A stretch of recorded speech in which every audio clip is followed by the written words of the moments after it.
Hey everybody, Assalamu alaikum. Hope you're having a wonderful day. Make sure that you hit the subscribe button and the notify button so you know when you're getting new episodes. And we just want to grow this project. I thank you in advance. Without further ado, let's get it rolling. The Shout Out Show.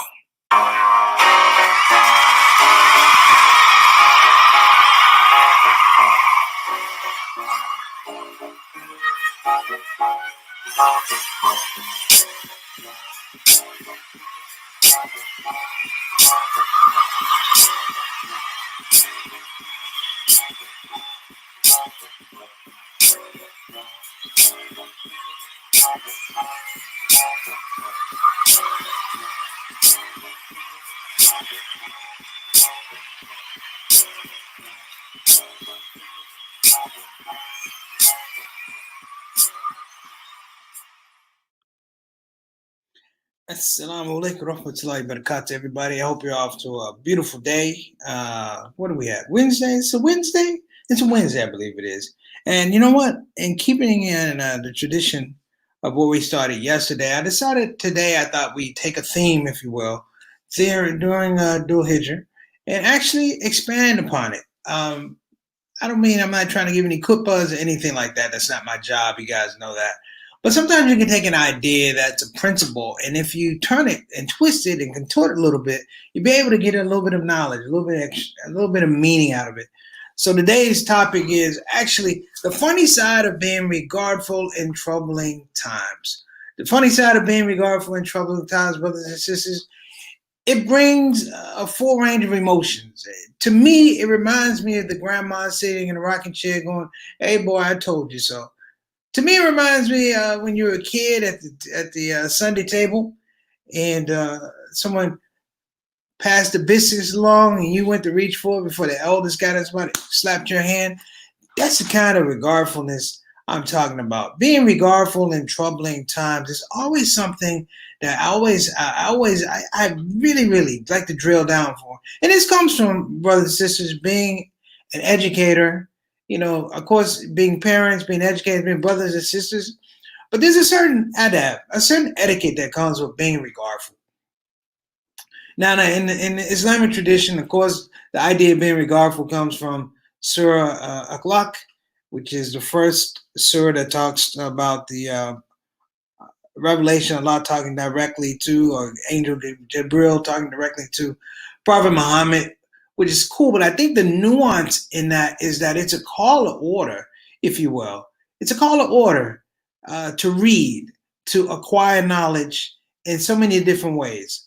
Read, acquire knowledge, but it also speaks to a different type of thing that I've been thinking about. You probably thought about, but it's patience. The idea of being regardful in troubling times is that you have to be patient. Some of us, not all of us, but every once in a while, when the regardful piece gets off the track, some of us forget that, you know what, we may be close to our goal. We may be close to finishing our mission, and sometimes we give up. The idea of being regardful is interesting because it's an ongoing thing. Like the idea of education, continuing education, growing education is interesting because you have to become very, very efficient and proficient about how you acquire information, how you come to acquire data. And once you have that data, how do you continue to acquire that data and stories? And I'll try and keep this short, because everybody tells you like this really cool story when they're trying to recruit you to become Muslim. This brother told me this story, and if you've heard it, forgive me. I'm just repeating it. What's going on, Brother Z? Assalamu alaikum rahmatullahi wa barakatuh. Wa alaikum assalam rahmatullahi wa barakatuh, brother. This whole idea of being regardful, particularly during these times, I think elections are the worst times for the idea of being regardful because people don't listen. People don't listen and they repeat the same mistakes. That's why in elections we tend to repeat. We elect people that we know aren't healthy for us. We keep pandering the processes that we know are detrimental and toxic to our own situations, our children's situations, but we do it anyway. And they call it's the replication of behavior of the lizard brain, meaning that we don't break things down. We just we go with a gut feeling, and that's the thing. Even if the gut feeling is wrong and we know it's wrong, we still go that way just because we've been trained a certain way. The idea of regardfulness, to me, is summed up in something that my OG, my friend, I talked about my big brother Reginald Kitchen. He had some health issues. I'm gonna ask all you brothers and sisters, please make dua for him, pray for him. But my first remembrance of regardfulness in an Islamic way was years ago. I was the director of youth programs at the Reston Community Center, Reston, Virginia, outside of Washington, D.C. Now, people, I was hired, and at the time, I was surprised I got the job. I think it's because I took such a low pay, but that's another story.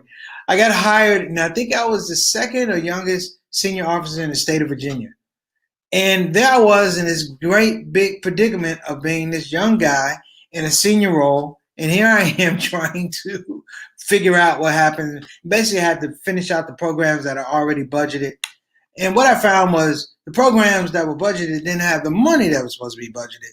So I had a dilemma. And I run over Brother Kitchen, who was one of the first Muslims I really, really connected with. That's why I call him my big brother. And he told me, he said, listen, I know you're in a position, regardfulness. He says, I know you're in a position, I've been in that position before. He says, listen, if you need anything, just let me know. If you need anything, just let me know. Now, I had a punt, pass, and kick thing with that, and I needed footballs, basketballs, and baseball, something like that. I had none of that, and I had nothing in the budget. This was my first engagement with regardfulness. So I called Brother Reggie up. I go, listen, I don't have any of the supplies I need. Can you do me a solid? And please, can you find that? And he was in the recreation system. He says, little brother, no problem. I got you. He bought everything over to me, to my job, called me, said, come on out. I got it for you. It had everything I needed, brothers and sisters. Every basketball, every football, every baseball, had everything I needed. The only problem was all of the baseball, not the baseballs, but all the footballs and the basketballs were flat. They had no air. And I looked at him, and he looked at me. He goes, is there a problem? I go, yeah, brother. Thank you so much for bringing everything, but check this out. These balls don't have any air. And he looked at me without blinking. He goes, brother, you said you needed balls. You said you didn't say you needed air. And from that point on, I clearly was astute about regardfulness, how we say things, but how we also frame how we acquire information. Now, as a comedian, a lot of years, I've learned that regardfulness has to do with the audience. Regardful has to do with the experience of the audience, more so what you're saying on stage, more so whether you make them laugh or not. Because people come to comedy shows like they come to the masses. They have a range of emotions, a range of needs, a range of problems and situations that they're dealing with, and you never know who you're talking to. The idea of regardfulness is an interesting one because it frames the fact that we're going to talk to the lowest level of need, but also the most accessible level of need. Because these days, when you watch news, and even in the masses, there has been a slow deterioration of regardfulness. When we have problems, I hate to say this, Muslim, I love us, but we've moved way too close to this whole thing of cancel culture. We're not the problem solvers that we should be because everything is in a hurry. Now, this may even sound even weirder. It's in a hurry because we're in a hurry to get there. We're in a hurry to be like everyone else. I always love Martin Luther King's speech, his last speech about going to the mountaintop. The problem is everybody misses the front end of that speech. They never listen to the front end of that speech. And he gives this gem about regardfulness. He talks about basically going to God and God asking him, where would you like to be in the world? Where would you have liked to be in the world? And regardfulness, he goes, of all the places I could have been in Egypt with the pharaohs. He said, where I am right now is where I needed to be. And regardfulness frames that. I'm not saying it's an art. I'm saying it's an art form. communities that develop regardfulness are some of the most efficient, creative communities that you can ever be a part of. Look at Silicon Valley. Silicon Valley has a nomenclature about how businesses start up. Look at Israel. Israel is a startup nation. They're startup. They're built around defense, but they're a startup nation, and they have a certain aspect of regardfulness in terms of how they acquire data and how they use that data to build, and it builds an industry.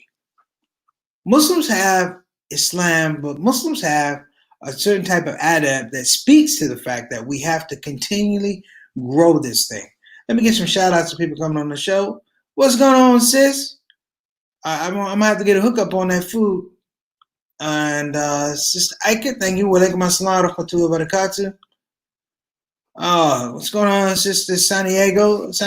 I would say San Diego, darn it. Santiago, doing well. Thank you so much. I hope you're doing well as well. But the idea of being regardful, of course, it's about heeding and paying attention. Heeding and paying attention, but it's also the idea that you can innovate. You can innovate and you can evolve off of heeding and paying attention. In Islam, they have this theoretical thing about acquisition. The word is called kasb. And kasb speaks to the fact that we as individuals, we as human beings, we learn and grow and evolve as human beings on the bounty of what's in creation. And we have the free will to choose what it is we want from creation, to build ourselves, to expand ourselves. But it's that idea of acquisition. And it's not just acquisition, it's that acquisition speaks to value. It speaks to value and it speaks to relevance wherever we are. Per se. I recently read an article about the importance of women in the current protest movement. How in the past they've been moved to the fringes. And I agree. This project, this movement can't have women move to the fringes. However, it can't have men move to the fringes. It can't have regardfulness move to the fringes. You see, the thing about regardfulness is that it requires a particular type of patience. And I don't mean patience where you're looking at your watch and trying to figure out how long you have to wait. It's regardful of a patience that ties into not just faith, but trust. Not just faith, but trust. Trust, tawakkul, faith, deen. It is an amalgamation of all these things that give you, if you will, prophetic tradition. It gives you a Moses who is terribly regardful, very regardful and patient. A Ibrahim, regardful, patient. Prophet Muhammad, peace and blessings be upon him, regardful, patient. And in that model, isn't it interesting that the slow, steady race is the one that wins the race?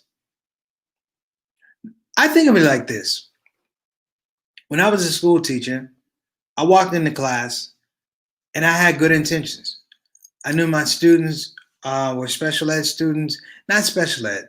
I know they were dealing with emotional issues that in many ways hampered their educational experience. Okay, it happens. You know, if you want to put labels on us, 95% of the people walking around right now are special ed, and the other 5% are special ed. And nobody's getting out of this thing normal. Okay. My first year teaching, one of my crucial mistakes is I went in and I talked to these kids. No, I went in wanting to change these kids, but I didn't talk to these kids about how we were going to change and why we needed to change. I was very, very lax and very, very quick to be judgmental in the fact that they weren't going to develop as quickly as I wanted to. And so it's my job, if you will, for lack of a better word, to push them to do these things. Now, let me even explain this thing too. I gave them a false call to action. Because the false call to action, well, the reason it was false because it was my call to action. It was my feelings about what teaching was supposed to look like and how my students were supposed to be, without taking into account that they have all of these layers that have to be peeled back people hear me say this story, but I remember I didn't get to teaching my first year teaching for the first 2 years. Not for the first 2 years. And in my first class, it took about 3 months. And we fought every day because the principles were I wasn't regardful of the situation. Even though I had files that told me about these kids, I wrote IEP plans about their personal development, still didn't put them together in a way that was beneficial to the children. It wasn't until a teacher told me, an older teacher who saw me struggling, she said, have you done your investigation? And this is the beautiful part about being regardful. Being regardful allows you to do meaningful investigation. Not only meaningful investigation, almost clinical trials. You can look at situations and scenarios and see where people are not being regardful. It's interesting. I break down people, probably same you guys, same as you break down people. I get a particular joy in watching a person lie. Let me say that. When I know it's a lie, it's fun to watch them take a lie and somehow try to make it truthful or just make it moderately believable. Because there's an interesting phenomenon. You know, we have some great liars out there right now. Because the space of lying is that you nuance either a great amount of information that you can't understand, or you nuance a great amount of poor information that you don't understand. Like, I watch these White House press conferences, and I think, what would happen if someone stood up on the minbar and gave the same speech? If they led the prayer, say they led the Zohar prayer, and they did it out loud, and the person sits upon the love, and the person says, "Shut up, I'm praying," and he continued to do this out loud. And someone said, "That's not the way you do it," and he goes, "That's the way I do it." He goes, "Where's your proof?" There is no proof. And that person goes, "Well, I read." Of course, there's no place he read it. I heard. Of course, there's no place he heard it. I saw it. Of course, there's no place he saw it. But they felt the need to expand on this information that they didn't have. Regardfulness is so complex because it's so simple. Acknowledging that we don't know everything, but having the patience to say, I know it, but I want to learn more. So in Quran, in Sunnah, even in the religion of Islam, I always found it interesting that as much as I knew I had to sit still and be quiet because there was so much more that I needed to learn. Yesterday, I talked about my friend Ahmad Bilal and how we used to love the idea of going to Hajj. He passed away before he could go, and I still haven't gone to Hajj. Inshallah, I'll be able to go. But we love the fact that even though we couldn't go to Hajj, we read everything about it. We read everything about it. We interviewed people who had gone over to Hajj 3-4 times, taken a lunch, and it increased.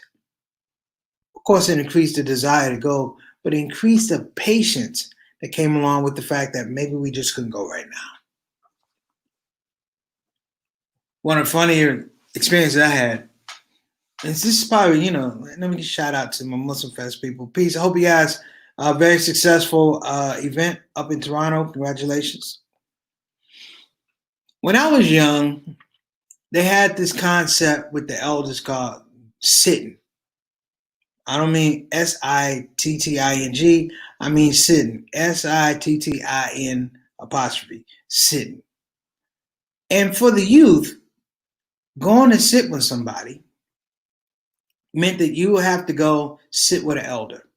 9 times out of 10, you sat with an elder and you gave them company. Because in their older age, maybe their children didn't come to visit them, or maybe they had health disabilities and things like that. My job, when I was young, I would have to sit with a woman named Miss Hill. And while Miss Hill was living, she was a fabulously good person. My grandmother loved her. But she had a massive stroke. And what they would do in the summertime is while Miss Hill was in her wheelchair and the weather was minimal, they would roll her out on the front porch. And this is row houses, meaning your house you can see all the way to the top of the block and all the way to the end of the block. But they would roll Miss Hill out, if you will, roll Miss Hill out on the porch. And my job as a young kid was to go sit with her. And my grandmother could see me from the house. And of course, I'm thinking, why do I have to sit with her? Da da da da. Of course, I'm not at this age where, I have all this wisdom. I'm just saying, you're a kid. I would go watch Miss Hill sit with her, and it wasn't a long time, maybe 35, 40 minutes, while maybe somebody cooked or something like that, prepared a meal. And I would sit with her, and she couldn't speak because the stroke had taken it's taken her speech. The interesting thing was, my grandmother one day said, think of the conversations she had with you. And there were many. And she said, appreciate those conversations.